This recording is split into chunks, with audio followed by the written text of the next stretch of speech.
All right, this is one of my favorite problems. Ready? The police can, and you probably know this, but so this is why you shouldn't lie to them, because they can figure it out. The police can determine the speed of a vehicle in an accident by measuring the length of the skid mark left by the vehicle.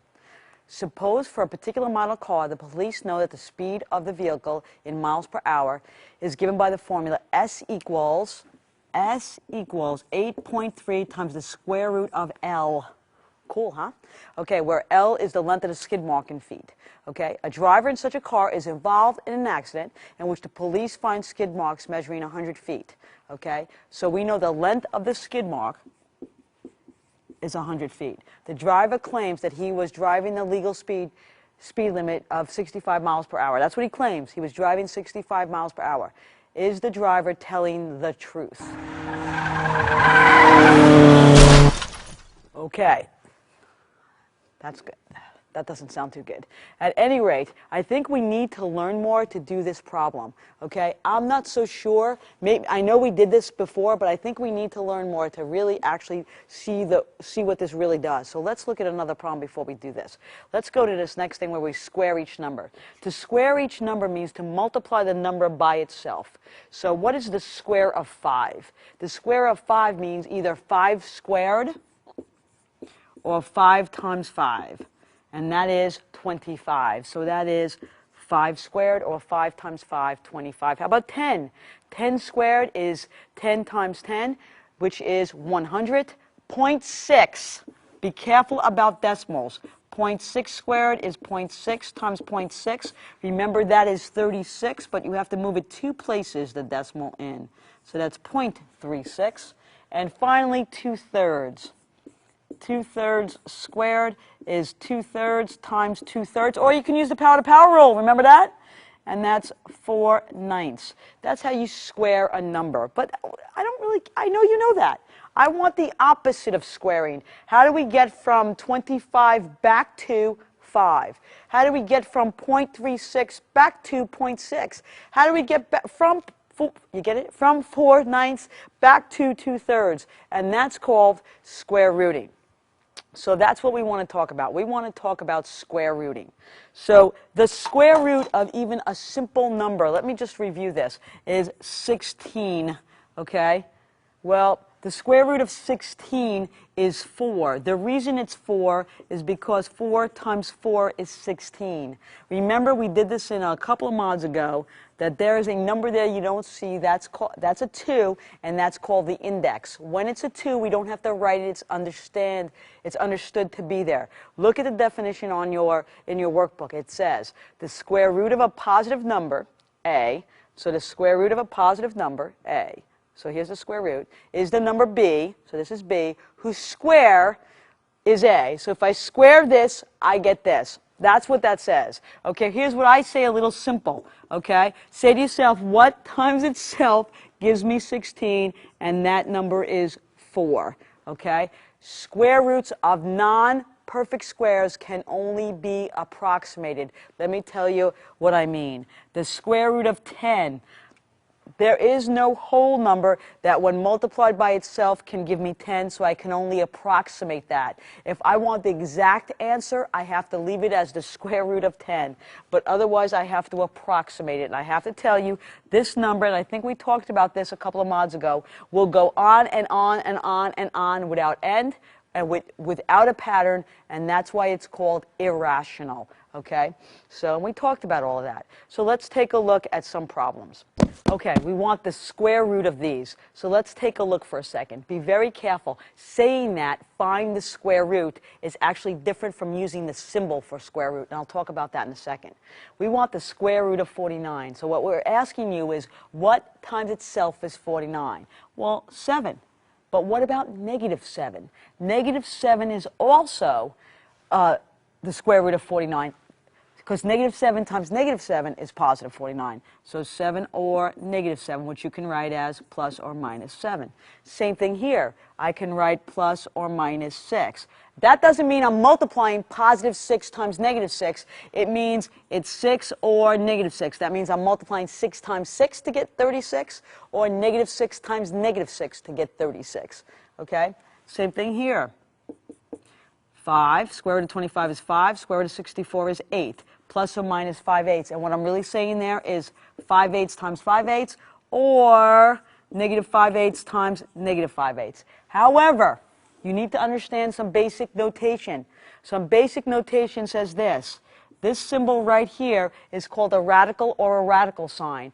If I asked you for the square root of 49, I'm asking you for the principal square root or the positive square root only, so that would be 7, okay? If I want you to say negative 7, I need a negative in front of it. Then I'd say negative 7.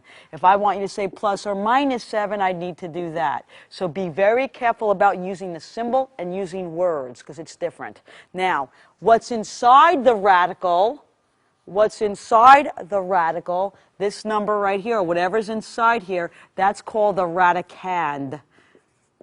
Radicand, okay? That's what that's called. And the entire expression, the entire thing, the square root of 49, the entire thing is called a radical expression.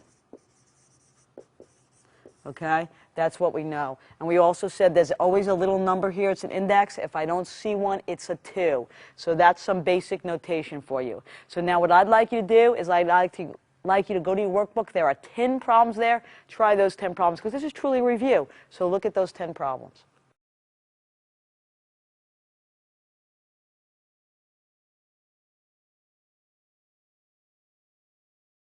All right, let's see how you did. Square root of 25, that would be 5, because 5 times 5 is 25. Square root of 1, that would be 1, because 1 times 1 is 1. Square root of 0, that would be 0, because 0 times 0 is 0.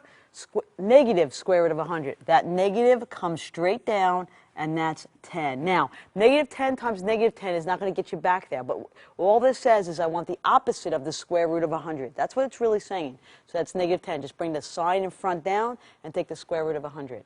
Square root of 1/4. 1 times 1 is 1. 2 times 2 is 4. So these are really nice because they're perfect squares. Okay, let's look at number 6. In number 6, we're just going to bring the negative down. Okay, square root of 36 is 6. Square root of 81 is 9. Okay, now we can reduce this. So that's negative 2/3. Okay, and we're done. Okay, now you're saying, well, negative 2/3 times negative 2/3 isn't going to give me 36 over 81. No, it's not. But here's the deal. We could have reduced this right here, because 36 and 81 is divisible by 3. So we could have gotten here, if we did this a little different, we could have done, I don't want to fit in that little spot for you, we could have said negative 3 into 36 goes 6. Let's do 3. 3 goes 3 into 36 goes 12. 3 into 81 goes 27. I can reduce again by 3. I get 4.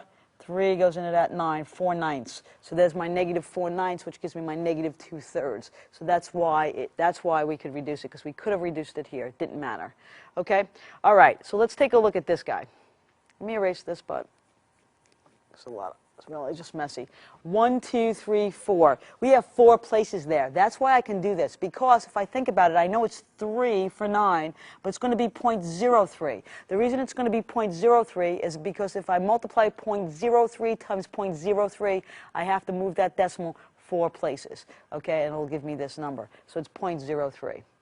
The problem with this guy, square root of 10, is square root of 10 is not a perfect square. So we're going to have to hold on to this. This cannot be simplified.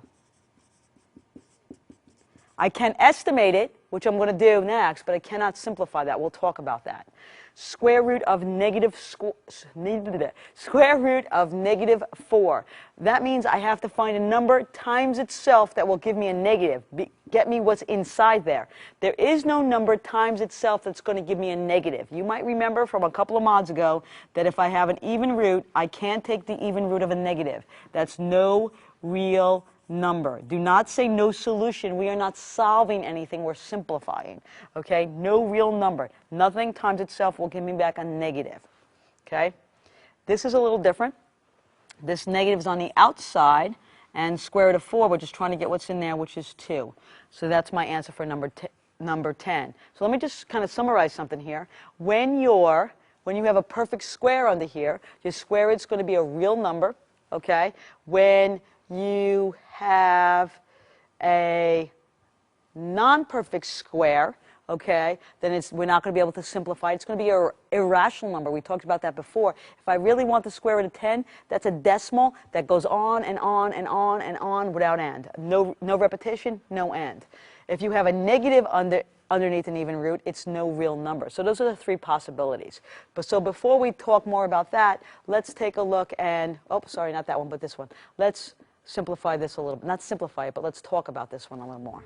Okay, we want to talk about maybe, we're not going to square root it, but we're going to talk about where it really is, what kind of number this might be. Well, here's what we're going to do. We're going to take a look at the perfect squares. So here's some perfect squares. 1 times 1 is 1, 2 times 2 is 4, 3 times 3 is 9, 4 times 4 is 16. I'm going to stop right there, okay? Because 10 is between 9 and 16. So square root of 10 is between the square root of 9 and the square root of 16, okay?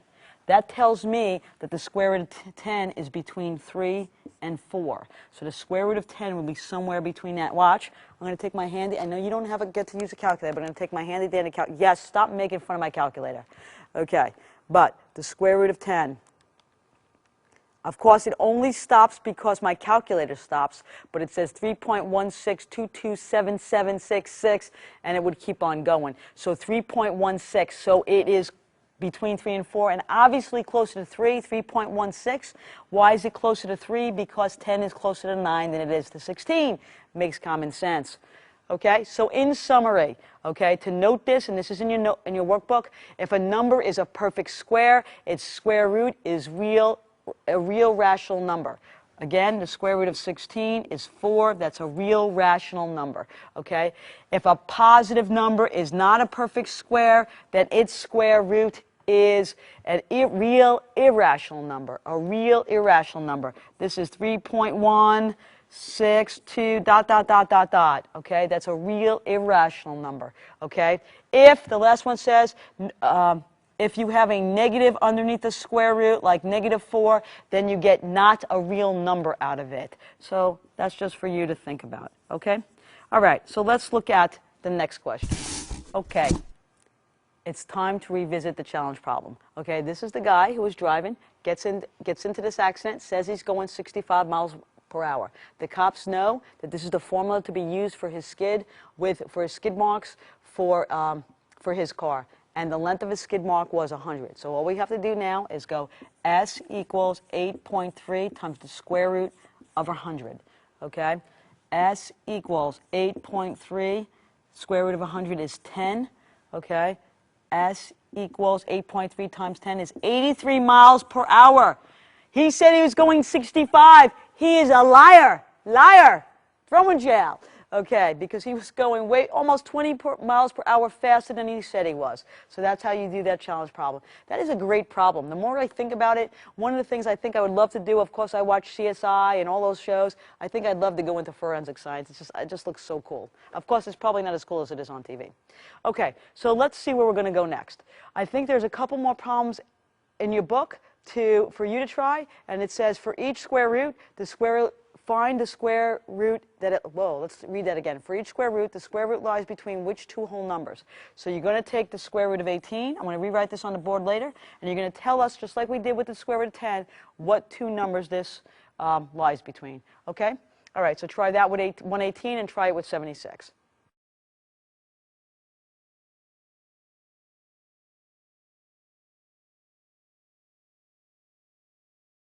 Okay, we want to take the square root of 18 and the square root of 76. And we want to know between which two whole numbers this lies between. Okay, so here we go. I'm going to do the same thing I did with 10. I'm going to take some perfect squares. 1, 2 times 2 is 4, 3 times 3 is 9. It'll take me a second. 16, 25, 6 times 6, 36, 7 times 7, 84, 9 times, 7 times 7. 49, 8 times 8, 64, 9 times 9, 81, 10 times 10, 100, 11 times 11, 121. I can finally stop. Okay, so this lies between the square root of 100 and the square root of 121. Okay? And the square root of 100 is 10. and the square root of 121 is 11. So 118 lies between 10 and 11. Where do you think it's closer to, 10 or 11? Think about it. Should be closer to 11 because 118 is closer to 121. Handy dandy calculator. Handy dandy calculator from 1927. Okay, here we go. Okay, look, I don't even know how to work it anymore. 118 square root. 10.8, almost 9. 10.8, almost 9. Okay, 10.862788049. And it ends because the calculator ends. So that number, 118, square root of 118, is between 10 and 11. Okay, let's take a look at this one. Square root of 76. Square root of 76 is between the square root of 64 and the square root of 81. Okay, it's closer to this one. And that's between 8 and 9, should be closer to 9. Let's take a look at that with my handy-dandy calculator. Okay, square root of 76. 76 square root, 8.71, blah, blah, blah, blah, blah, blah, blah. So it's closer to 9 than it is to 8, because that's closer to 76 than that is. Okay, and that's how you do that. Okay, these are the next things in your workbook right after the square root of 118, and I think it was the square root of 76, which is what we just did. So what you want to do is you want to go to your workbook and just tell me if these are rational, irrational, or not real. Okay, if you want to try to evaluate some, that's fine, but the answers I want are rational, irrational, or not real. And then as soon as you do that, click back and we'll go over it together.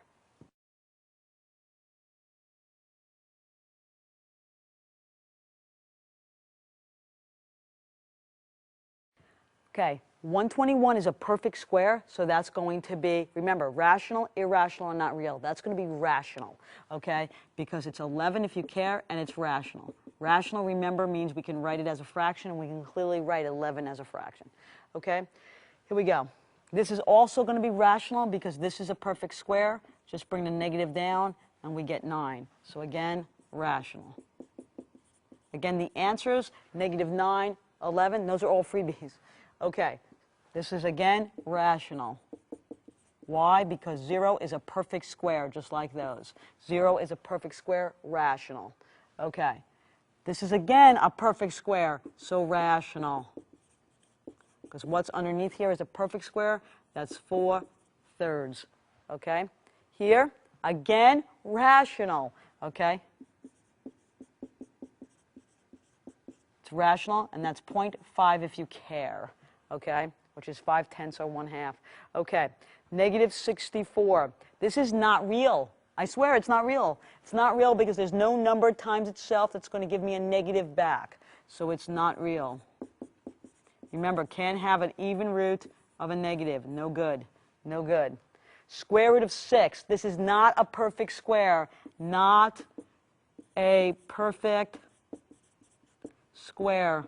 So it is irrational. Okay, we can tell you what two perfect squares it's between, but we can't really do anything better than that. So it's irrational. Okay, negative outside, square root of 49. This is -7. This is a perfect square in here, perfect square, so it's rational. Okay, so that's what we got for these. So I hope that went well. Rational, irrational, or not real. Okay, let's take a look at this next thing in your workbook that talks about true or false. So take a look and just let's see if we even understand what that means. Okay, so we have the square root of 1 equals the cube root of 1 equals the 4th root of 1. That's what that says, equals the 5th root of 1. That's what that says. Square root of 1 equals the cube root of 1 equals the 4th root of 1 equals the 5th root of 1. Okay? So here we go. Cube root means what times itself 3 times. What times itself 3 times, okay, will give me 1. 4th root means what times itself 4 times will give me 1.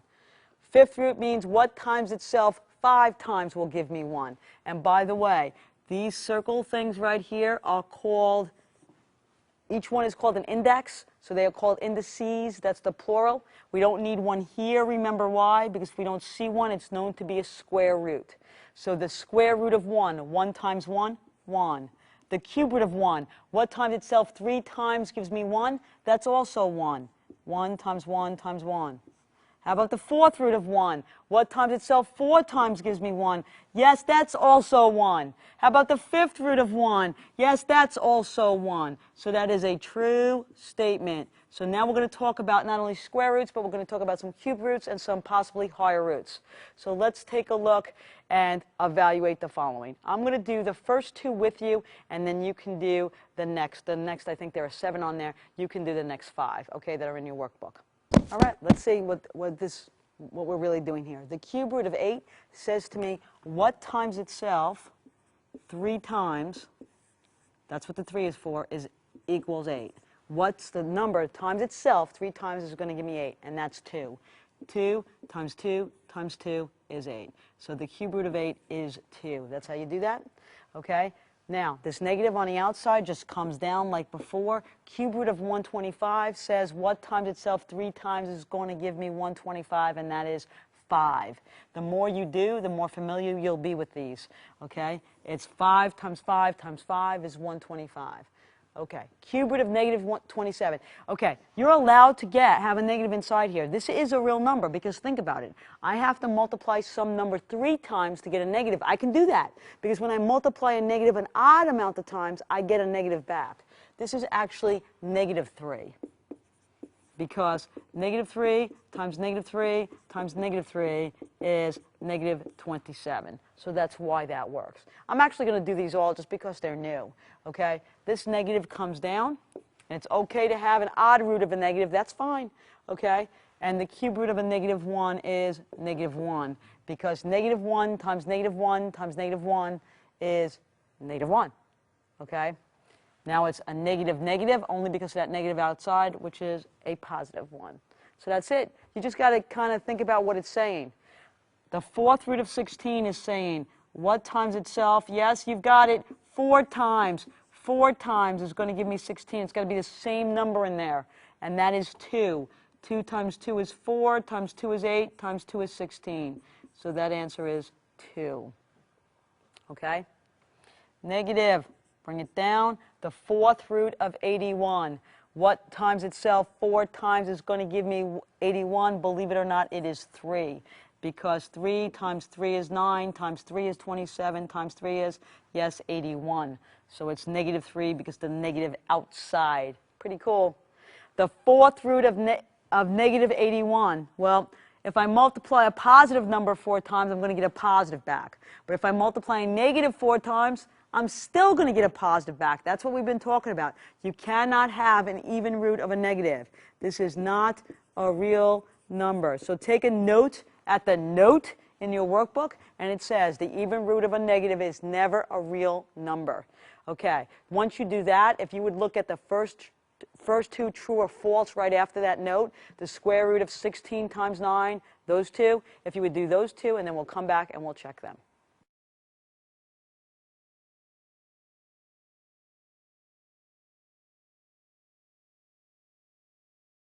All right, let's see how you did. We're going to check out the left side, see if it's equal to the right side. So here we go.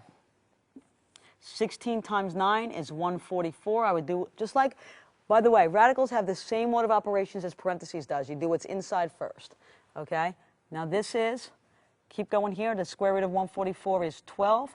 This is the square root of 16, which is 4, times the square root of 9, which is 3, and that side is 12. So that's a true statement. Okay, let's take a look at this statement. All right, we're going to look at the left side first. That's the square root of 25, which is 5. The square root of 16 is 4. The square root of 9 is 3. That's 7. That's a false statement. So what have we learned? This is true. This is false. When will it be true? Do you see what's going on here? Well, look again. Attached by multiplication, attached by addition. Again, you can only root factors, not terms. Let me explain what that means. So that's the note you'll see in your book, FYI. Rooting works on factors only. Let me show you what we mean. Here we go. 16x squared, y squared. Those are factors.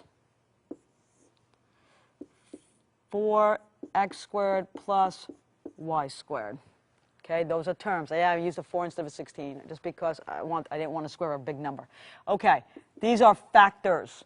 I can, just like I did here, I can square root each factor. So I can square root 16 and get 4. I can square root x squared. And you know how to do this. We did this when we talked about, well, we did this in mods ago, but then we also did it again when we talked about the difference of two squares. How you square root is all you do is keep the base, divide the exponent by 2. So that's x, y. Keep the base x, 2 divided by 2 is 1. Keep the base y, 2 divided by 2 is 1. Here's the check. 4xy times 4xy. 4xy is 4 times 4 is 16, x squared, y squared, so it checks out. That's all we have to do. However, this does not work. What I just erased proves it does not work on terms. So I know you want to do this. Square root of 4 is 2, square root of x squared is x, square root of y squared is y, but it will not work. Watch. If I multiply it by itself, which is what you do, oops, plus y, which is what you do to check, right? You multiply it by itself. What's going to happen here? I'm going to get a middle term. How do I know I'm going to get a middle term? Because these are not conjugates. These are not conjugates. 2x times 2x is 4x squared. 2xy. Another 2xy plus y squared, which is 4x squared plus 4xy plus y squared. It is not this. So this is not correct. I can't root this because they are terms. I can root this because these are factors. It's absolutely, absolutely important. So there are 4 problems on where it says fill in the blank to make a true statement. Okay, would you do that, please?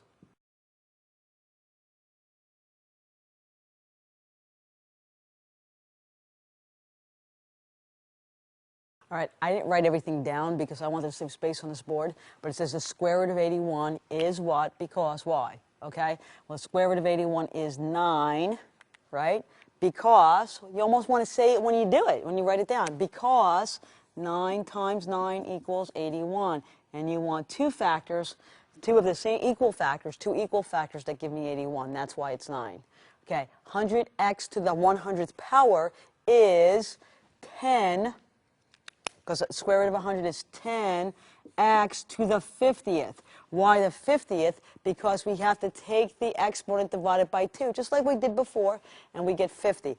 Because, okay, that's the answer, because 10x to the 50th times 10x to the 50th, better give me that, okay? 10 times 10 is 100. Keep the base x, add the exponents, 50 plus 50, 100. Awesome. Okay, let's take a look at this. These are factors. I can root factors. So x squared plus y squared equals xy because xy times xy equals x squared y squared. Okay? So you have to know why it works, what we're trying to do. This says the square root of x squared plus y squared is not equal to x plus y because x plus y times x plus y does not equal x squared plus y squared. What does it equal? If you care, we'd have to FOIL it, and we'd get x squared. After you FOIL it, you'd get this.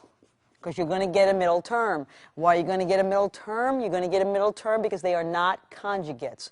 Okay? So that takes care of those 4 problems. In the next slide, I ask you to do the same thing, but with cube roots. So try those 3 problems.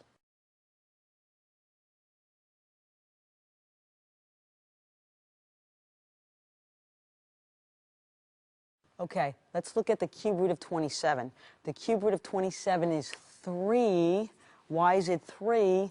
Because 3 times 3 times 3 is 27. Remember, we have cube roots, so we want 3 equal factors to give me 27. Okay? Some people do this. Some people write 27 as 3 cubed and then just go, I can reduce. Okay? 3 divided by 3 is 1. But I just think it's easy enough to do that. Okay? cube root of x to the 6th.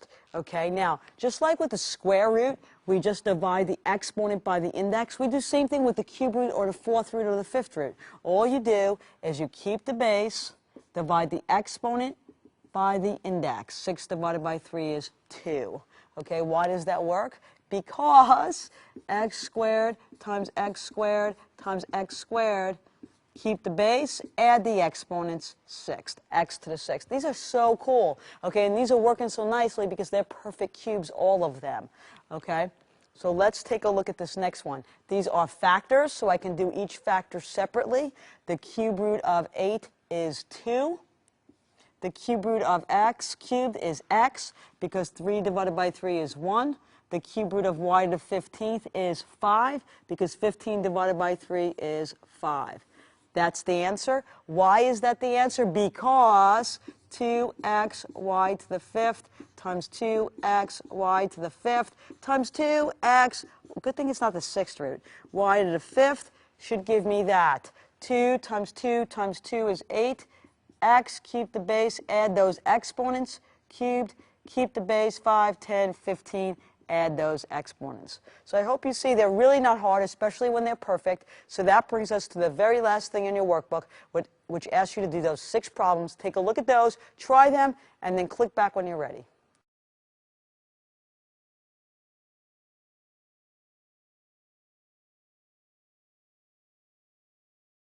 Okay, let's finish this off. First of all, I think I've been ignoring, assume all variables represent positive real numbers. I'm not really ignoring them, but that had to be there, especially with those square roots, because if they weren't positive, if they were negative and there were some cubes on them or something, then we maybe have some negatives where we can't deal with negatives. So we had to write that in there. Assume all variables represent positive real numbers.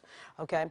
All right, we'll talk about, later on in other courses, you'll deal with it when they're not all positive real numbers. Okay, 16z to the 10th square root. That is a perfect square. Square root of 16 is 4. Square root of z to the 10th is z to the 5th. How do I know that? Because keep the base, divide the exponent by 2. Okay, this is a negative, bring it down. Keep the base, divide the exponent by the index, we get 3. So negative x cubed. Oh, this is going to be fun. Cube root of a negative. You can take a cube root. You can't take an even root, but you can take an odd root of a negative. Your answer is just going to be negative, because a negative times a negative times a negative is a negative. Okay, it's negative 6. Negative 6 times negative 6 is positive 36, times negative 6 is negative 216. That's hard to say. Okay, now, keep the base, divide the exponent by the index, we get 3. Keep the base, divide the exponent by the index, we get 10. Okay, so that's what we got there. Pretty cool. I love them when they're that big. And we can do that because they're factors. If they were terms, we could not do that. Okay, take a look at this. Square root. These are all perfect squares. I'm pretty happy right now. And that's 6 for the top, square root of 36. Y, divide the exponent by the index, which is a 2. We get 10. Square root of 25 is not 25. That would be wrong. Is 5. And we're done with that. Okay. Next one. Negatives outside, so we need to deal with that first. The cube root of a negative is going to be another negative. Keep the base. 3 divided by 3 is 1. Keep the base. 24 divided by 3 is 8. A negative times a negative is a positive. X, y to the 8th. And that's a crummy 8. Let's try that again. Well, the one above it's not so much better. Okay. Okay, that's better. Okay, last one, home free. Cube root of 27 is 3. But the cube root of x to the 27th is keep the base, divide the exponent by the index, which is 9. So 3 over x to the 9th. And that's it. That's how you do it when everything's perfect. What do you do when not everything's perfect? Stay tuned.